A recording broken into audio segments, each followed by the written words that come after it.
Pittsburgh Steelers fans, welcome in to a special edition of the Steelers Sunday Night Q&A. My name is Jeremy Betts, and I was not here last week. The week before that, it was just a solo show. So we're getting back to the guests now, and I've got somebody new to the Steel Curtain Network and new to our listeners here.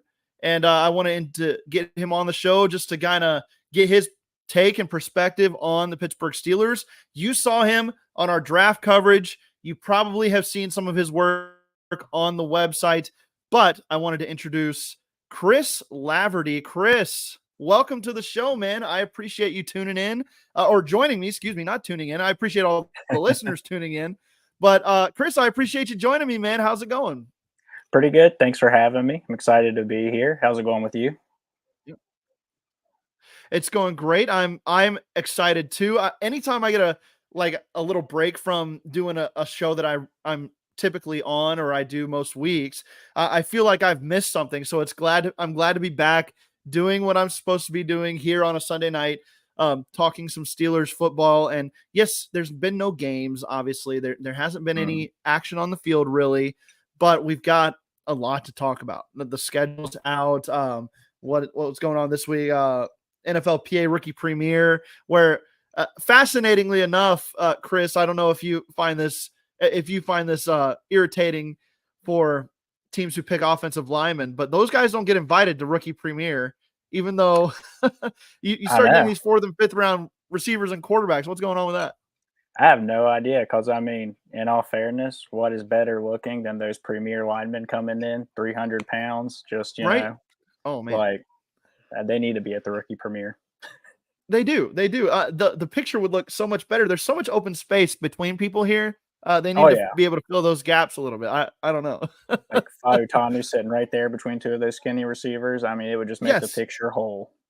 Absolutely. And I know that's like jersey try on and oh, young stud receiver looks good in his new get up. But I mean, what's more intimidating, Troy Fautanu standing there in his new Steelers uniform or Roman Wilson, all 179 pounds of him soaking wet? I don't know. All right. Hey, enough joking around. Hey, Chris, before we get into some of the topics of today, and listeners, feel free to add questions in whenever you come up with those. We'll answer those here on the show. We'll talk about if the Steelers are built for this schedule that came out. We're going to see, we're going to talk about all of that tonight. But first, Chris, since you're fairly new to the Steel Curtain Network, since you're definitely new to the podcast side of things, just wanted to give you a chance to introduce yourself and tell us a little bit about how you became a part of Steel Curtain Network, what made you a Steelers fan in the first place. Just a little bit of your story, man. Go ahead. Well, I'm from West Virginia, so I was either going to be a Pittsburgh fan or Cincinnati, Cleveland. I lucked out in the draw, Pittsburgh. Hey, let's go. I had an uncle that was a Steelers fan, plus I had Fox Sports Pittsburgh for my regional network. So, there you go. You know, it's just meant to be, plus the Slash era as a kid. So, hey, yeah. But also, with that being said, I'm in West Virginia, not in the actual local Pittsburgh market. So it's like, all right, I'm trying to find, Steelers coverage. Used to be like download a radio app, tune into like the local radio up there. Not going to dive into it, but it just got annoying after a while. So it's like, all right, let's type in Pittsburgh Steelers on Spotify, see what I can find. Which I found the Let's Ride podcast first. Yeah. Which got me into just the rest of the Steel Curtain. I think it was probably bad language that made me laugh a little bit. You never know what Brian Davis is going to say. Never do. Exactly. Then just the rest of it, the Homies, the Hangover, the Fix. Like I just was like, this is the podcast network to be in if you're a Steelers fan. I mean, there's something every day for you. There absolutely is. And a great plug for the network. Fantastic job. I don't even need to go there now. So thank you for doing that.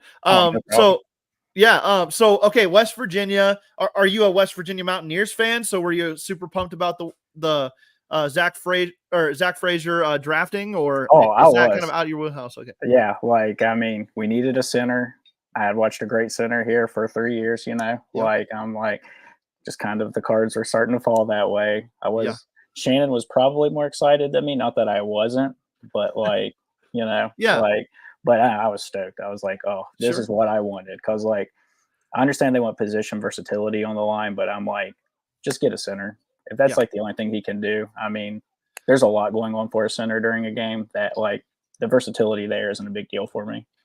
Yeah, Shannon White takes Stoked to a whole other Yep. level. So, and we're so excited for Shannon. I mean, we were making jokes about it, but I think there were several wellness checks throughout the course of the draft weekend for Shannon, just to make sure, especially once Beanie Bishop was signed as an undrafted free agent. I know. It was like I don't know, too much of a good thing almost, and you had to worry about it there for a minute. Mhm.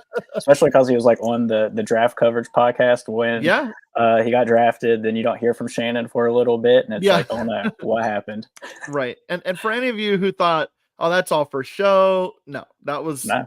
Shannon's real reaction. So, um, yeah, Chris, I know you were a part of the draft talk, and you came Mhm. on the live feed for when we were doing that, and we enjoyed having you on there. I want to know if you were as excited as I was when the Steelers drafted Zach Frazier, that it meant that Troy Fautanu wasn't going to be playing center for this team. I was so worried that they drafted Troy Fautanu to be a center, and oh man, I'm so glad that was That going to or be. like they're going to give like Nate Herbig Oh the just. I was worried something was going to happen if they weren't going to take a center that like I didn't want to happen.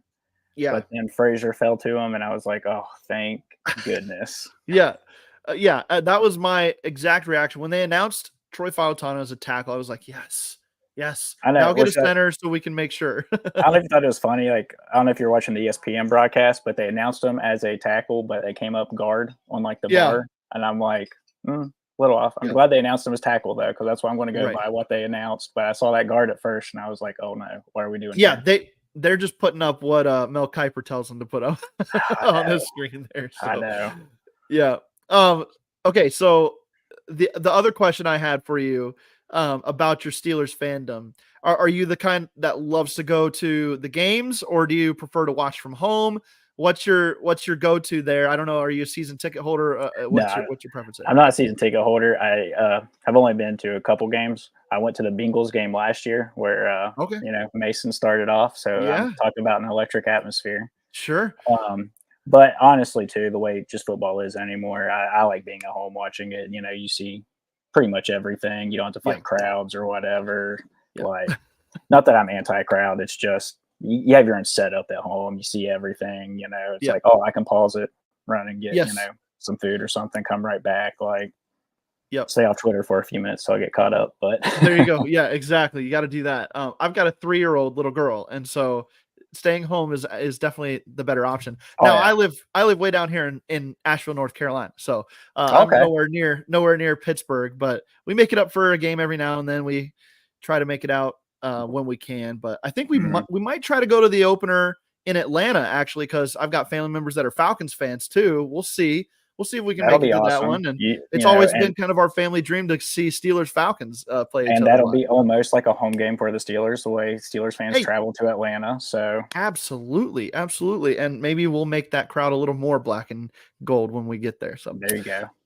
all righty. The topic for today's show are the 2024 Steelers built for this. And by this, I mean this schedule. Chris, I know, there were a lot of overreactions to the schedule, but some of it was warranted, right? I think you're looking at a schedule that I've never seen before for a team. And maybe it's just because I haven't been paying attention to other teams' schedules and just the Steelers one. But in my experience watching football, I have never looked at a team's slate of games and said, what the crap are we doing here? Oh, I know. What are we thinking? So I wanted to get your reaction on the schedule. Like, used to be crazy for me is like I thought it was crazy like the last few years when we've ended the season with like maybe 2 divisional games, and I'm like, man, like ending it 2 weeks in a row, especially if we're fighting for a playoff spot, that's tough. But then to have all 8 on the back half of the season, Yeah. plus now, I'm like you. At first I'm like, oh, I don't know, but then it's like it simmered for a little bit, and I'm like, the Chiefs, we have them on Christmas Day at Heinz Field. That late in the season, maybe they got the division locked up. So, Yeah. are they going to sit, like a Travis Kelce who as you know, they weren't ready for the playoffs, stuff like that. So like, okay, we might get them in a sweet spot there. But in Yep. typical Pittsburgh fashion, I would much rather have games like that in the back half of the season because that's typically when the line gets going, whatever Yeah. quarterback they have going, he gets going. Like it's just sort of like all systems start clicking post bye week. Yeah. I Which, I think when you look at it on paper, you're like, oh, well, this is Mhm. it. I don't know how they're going to do this. But then you look a little deeper, and again, you're talking about just a screwy weekend for all four of those teams that are Yep. playing the Saturday before and then Christmas Day. I mean, nobody's disadvantaged. So I'll take that from the NFL. Thank you for doing that. It's not like Yep. the Chiefs played, it had a bye week right before or something like that. Exactly. So you take that. But yeah, I mean, there's so much attrition that goes down Mhm. throughout the course of a season. I mean, the fact that the Steelers don't play the Joe Burrow Bengals until what is that, week 13?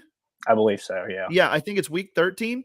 I mean, Joe Burrow was done long before then last year.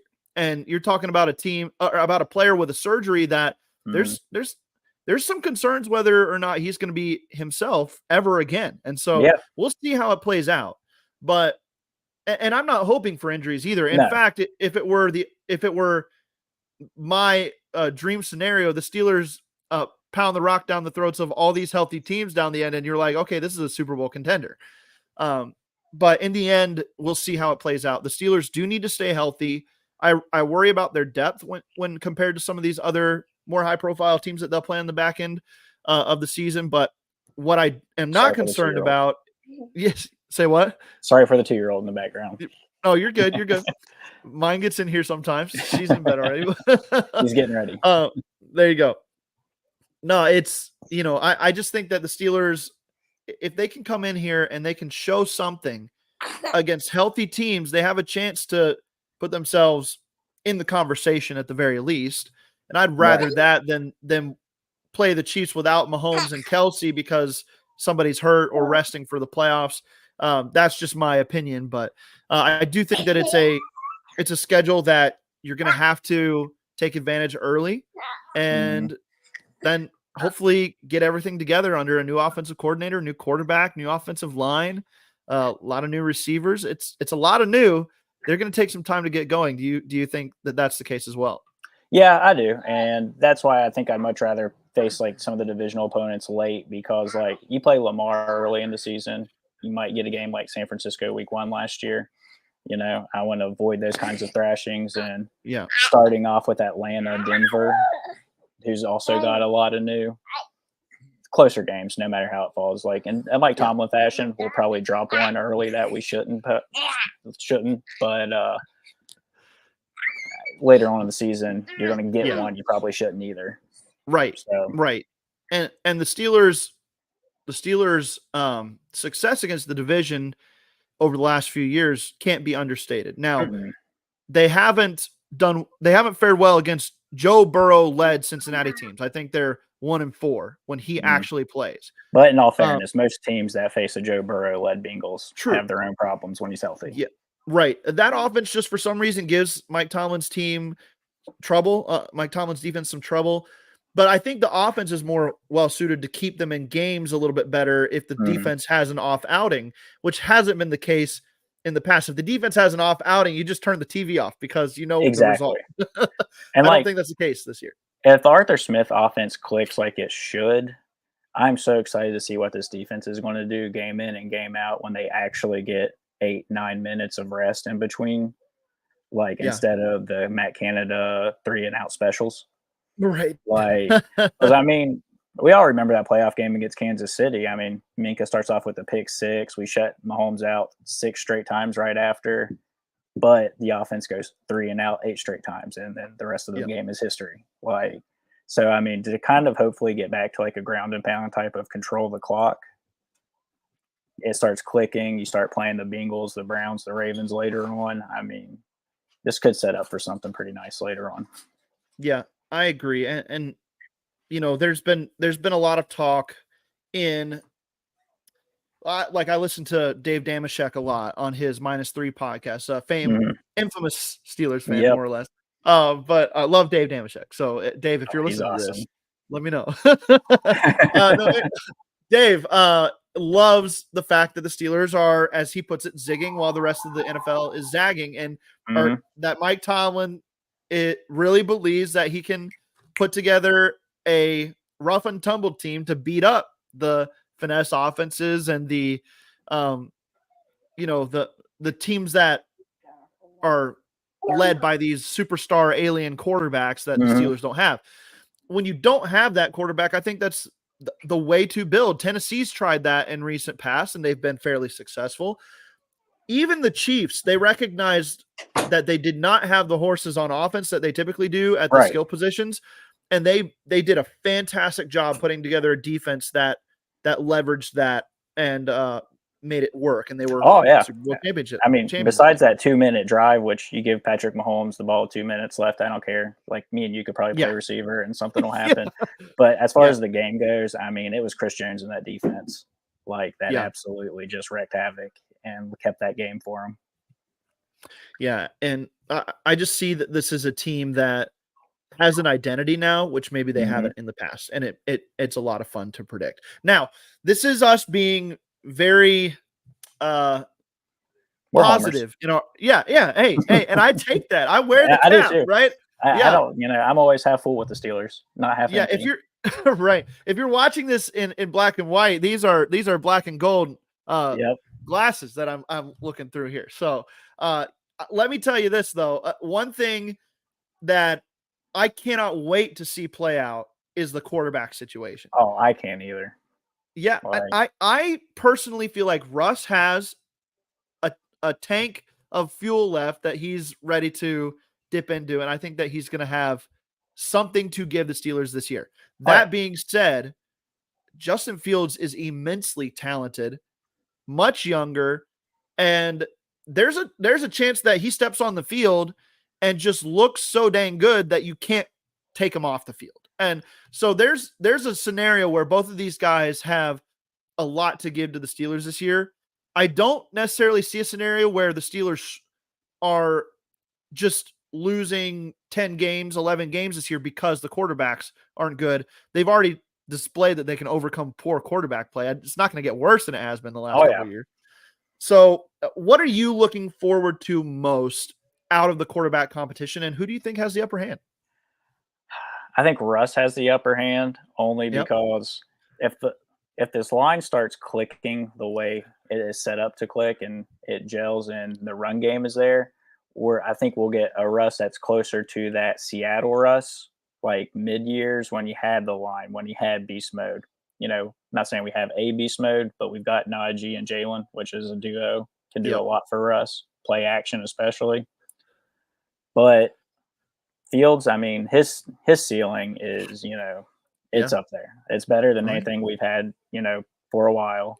And I mean, if we do get Denver Russ, which I mean, he gets a bad rap, especially last year at Denver. He wasn't awful. It was just a bad situation. I mean, I agree. if Fields cleans up the turnovers, I mean, that with those legs, I mean, it'd be hard not to play him, Yeah, it especially if he really would. steps onto the field at any point and just Yeah. breaks that first 30-yard run. I mean, I feel bad for Russ because every Yeah. Pittsburgh fan is going to be like, that's the guy. Yeah. Russ better not get hurt Hmm. during the home opener and let Justin Fields out on that field. Oh, I agree. If you're in Pittsburgh and Justin Fields takes the field for the first time, it's over, Russ. I'm sorry. It's going to be over because he's got an electricity to him that we haven't had since Slash that Hmm. you mentioned you grew up a fan of. So Yep. um I think it's very interesting. One question that we did get from John Pennington way at the top of the show: why hasn't Fields addressed the media yet in Pittsburgh? I just think the Steelers brought him in and they said, you know what? You don't have to be the guy here right now. We don't want you to be the guy here. We don't want you to have any pressure on you. We just want you to come, refocus, work hard, compete, and see what you can do. And I think that is coming out in the media relations as well. But I want to get your thoughts on this. No, I agree. That is like Mike Tomlin just putting his arm around Justin, being like, hey, man, just take a step back, take a breath. we're going to work on cleaning the game up a little bit. You don't have to be the guy. There was a lot going on media-wise in Chicago for you over the last year. They pretty much knew going into the season, Caleb was their guy if they were going to be bad. So it's just like, just get back to football. Like, you don't have to worry about anything. Russ is the one throwing first pitch at Pittsburgh games, showing up at the Penguins games, like being everywhere. Like, let Russ just sort of take that, and they're just letting Fields just get on the field. Yeah, let him marinate in this offense. Let the Arthur Smith system wash over him, clean him up, fresh start, a baptism by Arthur Smith offense, and see what happens here for him. Now, we have some people in the chat that famously did not want Justin Fields in the lead up when all the conversation is, what are the Steelers going to do at quarterback? We now know what they've done. So I think it's a fair thought, and I wanted to bring up this comment here from Robert Rode. Wilson is and should be the starter. Fields just doesn't see the field well enough. This is a fair criticism of Justin Fields. I think when you watch his tape, you want to give him the benefit of the doubt that maybe the scheme didn't set him up well, but there are times, Chris, where he just doesn't look or doesn't appear to see it, like his eyes glaze over with open receivers. But then, I mean, there's 3 or 4 throws a game where you're like, okay, if this guy can do more of this, then we're set.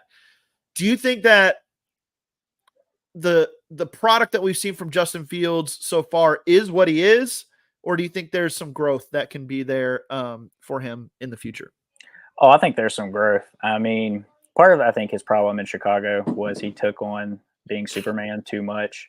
And between not being properly developed, just not having a good team, and probably, I mean, as a young quarterback he went from playing at Ohio State, being in the college football playoff, probably winning all through high school, to just losing all the time, getting beat, getting hit a lot, not having like the talent at the receiver position to just, be there. Yeah. And there are moments where he probably just was mentally a little checked out, like you said, with the glazed over and stuff, just like, I'm tired of doing it all myself or whatever. Like, not saying there's, but he's sort of like, what, 24, I think, won't be 25 yet. So, I mean, how can you not say there won't be some growth? I mean, yeah, I agree. I think that there's some areas where he can improve. I think giving him less to look at too. I like Luke Getsy more than most, but he does ask his quarterback to play the game at a level of difficulty that can sometimes be tough for young quarterbacks to grasp. Especially a guy who knows he can escape the pocket and use his legs. And when you're asking a guy to sit back there 3 seconds and try to figure it out and wait for these guys to come open, schematically, that can work for a guy who's got the patience to do that. Maybe a pocket quarterback who trusts his offensive line and his ability to move in the pocket. For Justin Fields, he's like, okay, why am I still here? I could just get 15 yards with my legs. And so you see that wheel turning while you're watching gameplay. I think that it's an interesting dynamic for him. Some of the comments in here, he's not asked to do a whole lot of reading the field. When you're in college at Ohio State, Ryan Day's system is very good for college quarterbacks, but not super great for the next step. CJ Stroud is defying most people's expectations. I thought he was going to be a fine quarterback. I didn't know it would be this quick, but I think because he's a guy who can sit back and process a little bit more and doesn't actually rely on his legs outside of when he has to. It's I'm going to do this because I can. It's I'm going to do this because I have to. So I think that changes up how he translated to the NFL. Well, Fields hasn't been a bad quarterback, though. I think that's the question. And to go with that, with an Arthur Smith offense, he's going to be in probably more 11, 12 personnel. Yeah. The way the receiver room is right now, there's not going to be 3 receivers on the field. I don't think a lot as it stands. So, I mean, he'll be getting used to a little bit, just like 1, 2 read, like first read, second read. If it's not there, there's not really necessarily a third option unless it's like, a tight end or something. Right. But he's not going to have those 4 or 5 receiver sets where he's got, read from left to right, right to left, or whatever. Like, I mean, especially like at the peak of the Arthur Smith Titans, it was pretty much Ryan Tannehill reading AJ Brown, you know. Yeah. Yeah. And Fields can do that all day with George Pickens Sure. for all I With care. George Pickens. Yep. Yeah. One read, go, or hit the slant coming, Yeah. or hit the crosser coming across. I think that's a great idea for him. Can he play under center? I think a lot of people are talking about, can he play under center in Arthur Smith's offense because it's a necessity. Look back to Arthur Smith with Marcus Mariota.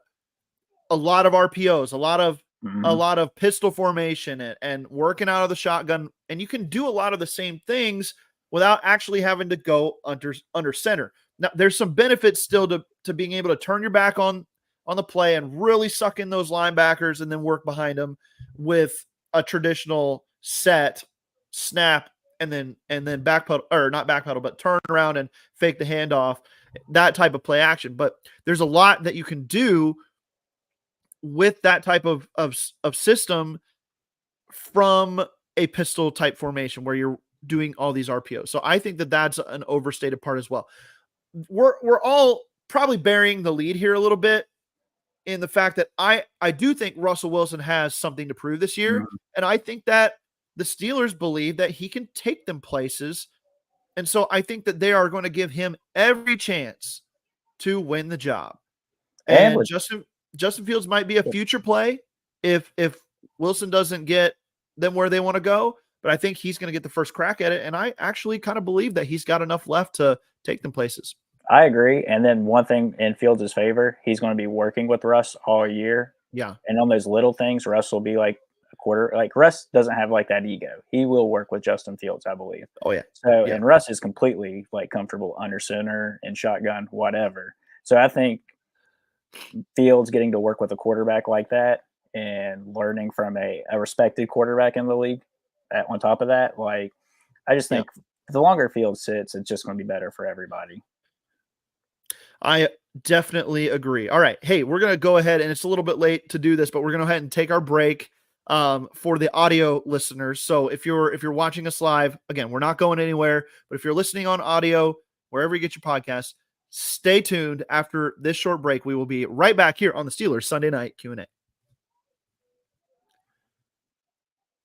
All right, we're back here on the Steelers Sunday Night Q&A. Jeremy Betts, Chris Laverty here talking Steelers football. The schedule release was last week. We're talking quarterbacks. We're talking about a team that is built different. And I think that this is where we can transition kind of to the title of the show, Chris. Are the Steelers built to win games in 2024 with this type of schedule that they have? What's your prediction for how this team is built right now?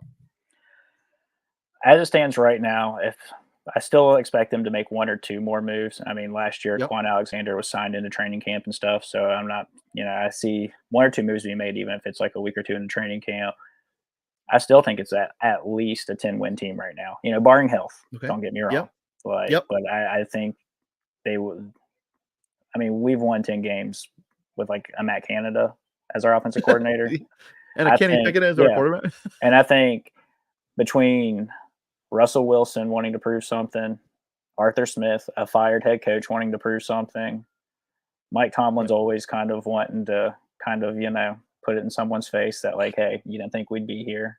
And there's a lot of talk last year in the national media, I don't know about locally, about whether or not he wanted to coach anymore, whether he'd, take off or not. Like, I just think between those three things right there, like, they're primed for at least 10 wins, maybe 11.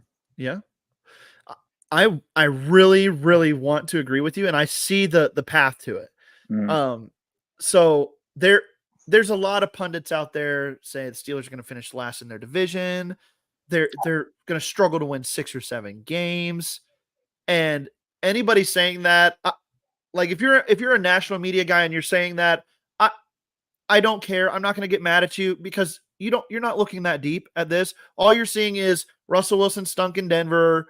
The Steelers have the toughest schedule in the league. They've got to play the Chiefs and the Eagles and all of these AFC North squads that we think are better than them, so they're going to suck. That is not how this works in Pittsburgh, and we've seen it time and time again enough to where we know outside of TJ Watt missing the whole season, this team is going to be in the playoff hunt by the end of the year. Mm-hmm. And I think that this is a team actually that is going to be in the AFC North hunt by the end of the year, more so than they have in the past because of the upgrades at the key positions. Even if the Steelers have an injury to their starter, like they did Kenny Pickett last year, you have a backup that you feel much better about, whether it's Russell Wilson starting and being hurt for Justin Fields coming in, or Justin Fields getting the start and then Russell Wilson coming in because Fields gets hurt. Either way, you don't have to worry, oh, Mitch Trubisky's going to throw this game. You know, you've got a guy that you feel comfortable coming in and being able to make plays for you. So that in and of itself is a leg up on most other teams in the league. Also, outside of TJ Watt, Chris, is there an injury that the Steelers could sustain outside of like multiple ones at a position, like 3 offensive line starters go down? Is there an injury where you're like, okay, the Steelers are done? I don't think there is one necessarily, but not done, but like knock on wood, if George Pickens were to get hurt the way the receiver room is right now, I think it would. I mean, as long as your running backs are healthy, like I said, it wouldn't kill us. Yeah, but it would hurt. Right. I think what the TJ Watt injury would be to the defense. I think for this season, George Pickens' injury is to the offense. You just don't have anybody else like him in the offense. Yeah, there's not a substitute for him right now. So, yeah, I that's why, you know, Courtland Sutton was all the rage a couple weeks ago. The Steelers, I think the Steelers thought they were going to get a deal done with Courtland Sutton. I really do, and then it kind of just fell through. Or they're like, well, let's just wait until training camp. That's probably what happened. The Broncos are probably saying, okay, we want to see what Troy Franklin has. We want to see what some of these other guys have before we even consider that. And see, okay, we'll wait. And so I don't doubt a move could be made. No, and with Con, year one, it was like make moves. You got the con artist and stuff. Yeah. But like with Justin Fields, we showed it, you know, and like kind of like Frazier dropping, like, and this draft in general, like Con's got a very patient side. He understands patient aggression. Yeah, I like it. Like, you know, so he's just like waiting in the weeds. He's like, hey, prices drop. They think they, you know, got this number on it. We're not going to go there, but over time they'll come to us. Yeah. I mean, if Fields doesn't work out, we'll eat a 6th round pick all day. Sure. Like, yeah, I would too. I mean, put that thing on a sandwich. I'll take that. I'll take that any day of the week. Because I mean, I don't know if you remember when the whole Fields rumor started, it was like they may have to go to first, may give a second for Fields. Oh, yeah. And nope, just a 6th round pick. And I'm sitting here saying I would do that. I would give a second for Justin Fields. I know. And not even think twice about it. And then you do it for a 6th. And you got a 3rd for Kenny Pickett. So the NFL will forever not make sense. But no. Yeah, I agree with that. One question I'll bring up here from Afton, regular listener. Thank you, Afton, for your question. Are there any positions you would like the team to address maybe when training camp cuts start? We already talked about wide receiver. Mm-hmm. I am still like, what are we doing at nickel corner? Yeah. That's 1A and 1B for me. Okay. Yeah. Yep. Anything else though? I guess outside linebacker depth just a little bit, like, because you know Golden is still he's a free agent. They haven't re-signed yet. Like Nick Herbig is a great 3, but I mean having the 4 of them last year was really awesome. Yeah, I mean it allowed. I mean that Buffalo playoff game without TJ was. I mean it was rough. Don't get me wrong the way it started, but ultimately once everybody got settled in, it wasn't like the beating you thought it would. And a big reason of that was the trio at that point of Smith, Golden, and Herbig. Like, I mean, having that 4th is very crucial, I think. Yes, I agree. Theory is DeMarvin Leal their 4th right now? I don't know. I'm going to be honest with you. I'm kind of off the Leal train. Sure. It's just tough. I get it. I've wanted him to be good forever. You know, I've rooted for the guy. I root for anybody that puts on the black and gold first and foremost. I'm not going to hate on anybody. I was trying to find, you know, the silver lining of Mitch Trubisky for 2 years. You know, like I will be the eternal optimist. Yeah. But with Leal, I mean, it's tough. Yeah. And I mean, 3rd round pick, if that's a dart throw anyway. Mm-hmm. You go after a guy with traits. I think they thought he could probably, I think they thought he was more athletic than he's turned out to be. And that he could overcome some of his size deficiencies Mm. based on that. But that was not the case, and I Now, think that they're trying again yeah, with Logan Lee, right? that's what I was going to say. Yeah, Like that. I mean, maybe not necessarily this year, but like just some of the comparisons you've been seeing for him.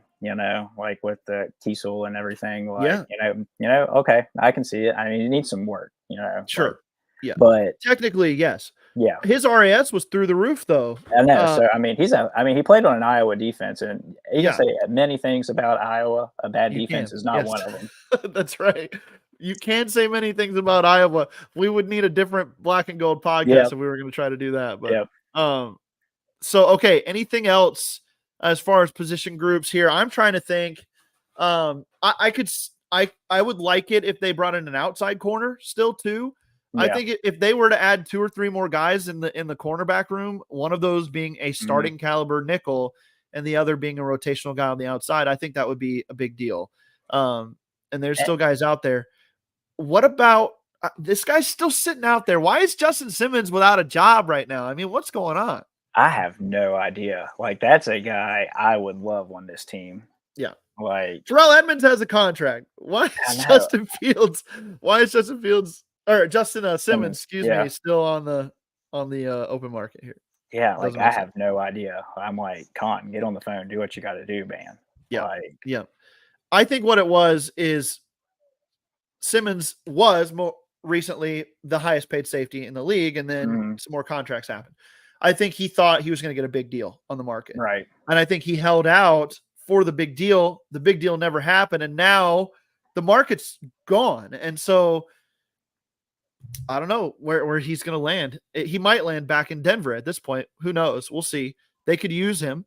And then how But do you feel about inside linebacker? okay, I actually feel great about inside linebacker, but that's assuming that Peyton Wilson can be healthy all year. And, Because I'd like I to, like well, I was Roberts. I gonna like say, Elandon yeah. Roberts. Yeah. And then Cole Holcomb. I don't know if he's Yep. coming back or not. So like, I don't need like a stud inside linebacker. It's just like a depth piece maybe. Yeah. But like, not saying they need it. That's one I'm on the fence about. It's just like, because we're not getting much on Cole Holcomb. I don't know if he will even be back this year. They sound slightly optimistic, but not optimistic enough to even give you like a November type of date or anything. Like, Right. Yeah. It's what's the word? Indeterminate amount of time. Yeah. They've got him out for whatever it's going to take, really. But Yep. let's see here. I'm pulling up the Steelers schedule. I want to do a little fun exercise here at the end. If you want to find it and pull it up, Yeah. I'm just gonna ask to give a couple stats here about that. Before we get into that, though, okay, thumbs up or thumbs down on the Steelers schedule release video. What you got? I actually give it a thumbs up. Okay. I'm on thumbs down because I like some of the other stuff out there. I just think what the Steelers do is cheesy, but I don't hate it. I'm just saying, like, I think that they could do better. They could. Last year was awful, though. Yes. Oh, man. So at least this year had like maybe it's more of a thumbs sideways or whatever, because it's like trending back up. Not quite you have there. a 3-year-old, it's like that little steps you get so I could get to the sink and stuff. Like that's the step up they're doing. So yeah, I'll give you the sideways thumb. The problem is once they get to those steps, now she like flicks off the light switches when I'm not ready for it. And I'm like, hey, turn that back on. I need that right now. Yep. Oh, too much fun. Okay. Okay. So here's what we're gonna do. I'm gonna ask you a couple questions here about the schedule. All right. To close things out here. All right. I want you to pick the hardest game before the bye week for the Steelers. Give me the hardest game before the bye week for the Pittsburgh Steelers. What you got? Their bye week is which week now? Was it week 9? Right after the Giants game. Right after the Giants. So pre-Giants. Pre-Giants. Yep.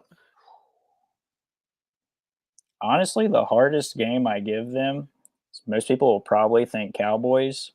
Okay. But I think it's going to be that game at Las Vegas the next week. Okay. Against the Raiders. Not that like the Raiders are anything special. It's just with Pierce as the new coach. I mean, year one, when he took over last year, they were like kind of hot. Like we'll be playing a big game against Dallas on Sunday Night Football the week before, and then that Sure. following week, Sunday at like 4 o'clock, I think. That just seems like that Mike Tomlin letdown, that West Coast Okay. letdown. Yeah. Yeah. Okay. I get you there. I'm gonna go the week after that. Sunday Night Football against the Jets. Okay. Assuming Aaron Rodgers is healthy. I think that this Jets team is dangerous, man. I really Yeah, they do. are. And I keep doing my AFC rankings and quarterback rankings and stuff. I'm like, who am I missing here? What? And then I get like through my whole list, and then I'm like, I'm missing a team here. Or I'm missing a quarterback here. Oh, it's the Jets. Okay, now I've got to reorder my whole thing because Yep. they're way up there. They were an afterthought after 4 snaps last year, rightfully so, because Rodgers was out. But I think that defense is really good. They've got a lot of good pieces on offense. I was excited about them before Aaron Rodgers. And then Zach Wilson obviously was not the guy, and you needed a quarterback. Now you've got one. If it all doesn't go to crap because of Russell, or because of Aaron Rodgers' Right. self, then I think that this is going to be a really tough team. So that's my pick for Yeah. toughest game before the Well, bye. to go back to my Raiders pick, I mean, that sandwich in between Cowboys on Sunday night Yeah, and the Jets on another primetime game. I sure. mean, Yeah, it does. It does feel like that. That's the one where you're like, ugh. I know that's At not. the very least, Chris, they will come out flat, right? Oh It's yeah. guaranteed. It's Oh yeah. guaranteed. Like I said, that's that Mike Tomlin West Coast flat Yeah, special. I yeah. mean, It'll be it, 10-0 Raiders at halftime, and Steelers fans will be ready to pull their TVs down and throw them in the I know. yard, Then and it's then like they'll make a little bit of a comeback. They might win. They probably won't. We'll see. But it'll I ultimately be agree a with you. 17-14 game. Flip a coin Yeah, for who it's going to be. Like, yeah. yep. They'll have put up 35 the week before against Dallas, and everybody's gonna be like, "Oh, this team is ready for Mhm. anything," and then they'll put up 13 against the I Raiders. know. And that's why, like I said, like not like roster on paper the hardest, but just Yeah, mentally knowing how some of those games go and sandwich in between those big ones when, Mike Tomlin's out west, as the record kind of speaks for itself. Like, sure. Yeah. All right. A couple more questions here. Which team on the Steelers schedule that's supposed to be really good won't be this year? the Browns. Okay. Okay. I kind of feel like they're right there with the Steelers. Yep. I would pit those two teams pretty close together in rankings. I have the Steelers higher, and whether that's me being a homer or whatever, I Mm. just like the Steelers quarterback situation better now, and I think that they're much improved on what they were last And year. between the Browns, like the quarterback situation being murky, that defense was just like Jim Schwartz at his best last year. That Yeah. I just don't know if they could replicate that. I was going to say there's a real chance that there's some regression to the mean there Yeah, for them. Yeah. yeah, and so And that's that why, was the like, only reason they were 11-6, right? Was that yeah, defense, because the offense couldn't do anything without Nick Chubb and with the mm-mm. quarterbacks influx all the time.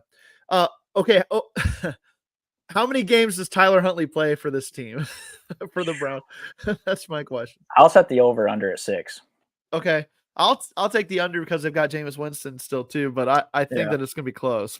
because he's gonna have All that right. one game with like 3 picks. Huntley will be Yeah. like right back out. Right, right. Okay, so my team in this question that's supposed to be really good, but I think is not going to be as good this year. I think it's going to be the Cowboys. I just don't like the vibes around the Cowboys right Mhm, now. I know you have to play them on Sunday Night Football, and it's going to be hyped up. It's going to be prime time. You're going to get the best of Dak Prescott. You're going to get the best that team has to offer. No Dan Quinn coaching up that defense. Questions about their defense, mhm, and they just didn't do much. mm-mm. They purchased and drafted a lot of project type players. I just don't know. I think that they're ready for a step down as well. So that would be my team there. Okay. All right. Final question for you. We're gonna go to um week 11 when the Steelers start their divisional play. All right. Mhm. Weeks 11 through 18. Uh Chris, I want you to give me the Steelers record in those 8 games. There's 8 games. Personally, it's probably the homer in me. Okay. I see I want to say 6-2, more Okay. realistically 5-3. Sure. But you 5 and know 3. what? I'll go 6-2. Okay. 6 and 2. All right. What are the 2 losses then? Are you giving them? We'll split with the Ravens. Okay. All right, here's my bold thing. We're going to All beat right. both the Eagles and Chiefs and split with the Ravens and Bengals. Okay. I could literally see that happening. That was going to be my my high end prediction Yeah. there. Um, Like I I said, I'm the think eternal optimist. sure. Personally, I think that the Steelers, if the Steelers go 4-4 in this stretch, I'd be happy with that if Mhm. they have a good start to the year. But I think that there's the potential for more. I'm going to say 5-3, and I'm going to say that the Steelers do beat the Chiefs, but they do lose once to the Ravens and they lose to the Eagles in that stretch because I think that the streak against the Ravens that's got to end eventually. They're going to win one of these games, right? Yeah. Maybe Oh, I don't yeah. know. I We'll mean, see. at least one. Yeah, at least one somewhere in here. But I think going to Philadelphia always screws the Steelers over, and Mhm. so I'm going to say that Well, they'll lose that one. the Eagles are one too. Like going back to the question before about who may not be as good. Like, I mean, Sure. the Eagles, Yeah. since they're like 2 years ago when they were like, at the top of the Yep. NFC, it's just been a slow dive down a little bit. Yep. Jalen Hurts kind of gets hurt, and I mean, how awesome would it be to play Kenny Pickett that week? Oh man.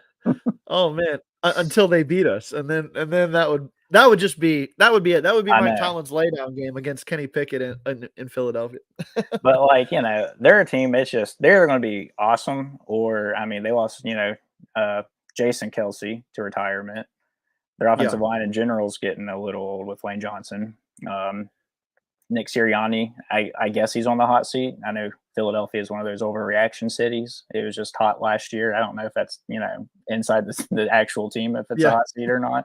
Sure. But I don't know. The end of the year, like I said, they're going to be awesome. Or I just kind of think because I lived in Philadelphia for a few years, so I still have some friends there and stuff, and just kind of going off of how they feel about the team. I'm like, all right, like Yeah. I just kind It of see, yeah, could be a down season. I almost put them in my teams who could be worse yeah, than they're being projected article. I almost did. I actually had them in there, and then I took them out for I hmm think the Chargers. I put the Chargers in there because I think there's a lot of hype around the Chargers oh because yeah, Jim Harbaugh and everything. Their over under is 8.5, which is actually higher than the Steelers. For some reason, hmm nobody for some reason the odds makers love giving Steelers fans free money, right? right. So I don't know. I think that they're probably going to be less No, than I agree expected. because I'm But anxious. I'm interested to see how Herbert plays for Harbaugh. Who I'm not saying and he's like tough. He's quirky. He's interesting. He's yeah, got his and own Greg way. Roman of all people is his offensive I coordinator. know, I mean, it like was it was a run first mentality in Baltimore. The Ravens got rid of Roman for a reason because he couldn't elevate the quarterback to the next level, and right. they brought in Todd Monken to try to change things. Is Greg Roman going to go into LA and make a star out of Herbert? That's gonna have to be Harbaugh, right? It's I got know. to be. So, all right, man. Hey, let's wrap this thing up. It's been a lot of fun. We got a chance to talk about a lot of different things. Oh Um, yeah. if you had to pick the Steelers standing as our final thing here, pick the Steelers standing in the AFC North at the end of the year, where are you going? Like you, I think they're going to be in the hunt for number one. Okay. But I see him second, especially if Joe Okay. Burrow's healthy this year. I just see the Bengals winning the Sure. division. But I do think Okay. this year we finish ahead of the Ravens and the Browns. Okay. I'm going to say the Steelers win this division, and I've been leaning that way now for a couple weeks. I'm probably going to stay that way unless we start seeing crazy stuff out of Burrow in Mhm. Cincinnati. But I'm still very concerned about that situation. Steelers know how to play the Ravens. Yeah. The Browns are the wild card here, but I think the Steelers have what it takes to win this division. And let's not forget the Browns and the Ravens have just as tough a schedule as the Steelers do this year. It's a little more spread out, but Right. I see this as a team that can win this division and restake their claim to that AFC North crown. We'll see. I hope so. And like what you said with Burrow, like I do kind of forget. Like I don't know if you listen to the Pat McAfee show ever, like what AJ Hawk had to Every say now and then. about Yeah. it. Like, Yes. yeah, Yes. Like That's he where said, my angst yeah, is coming from for that. Yeah. because he said like he had that same surgery and his wrist was never the same. And Yeah. but he did, put the caveat in, that was at a time when the surgery is different. It's gotten more Right. advanced now. So I'm like, I'm still tipping my cap to a healthy Joe Burrow if he's Sure. healthy. Yeah. And I I, mean, I'm very worried about that defense personally. I think that mm, that's actually the bigger question right now than Joe Burrow, but that combination scares me for Bengals, even though their no, schedule I is a agree. lot easier than the other 3 teams. But Mhm. all right, Chris, it was a pleasure having you on, man. Any final thoughts before we get out of here? Ah, I'm just like everybody else.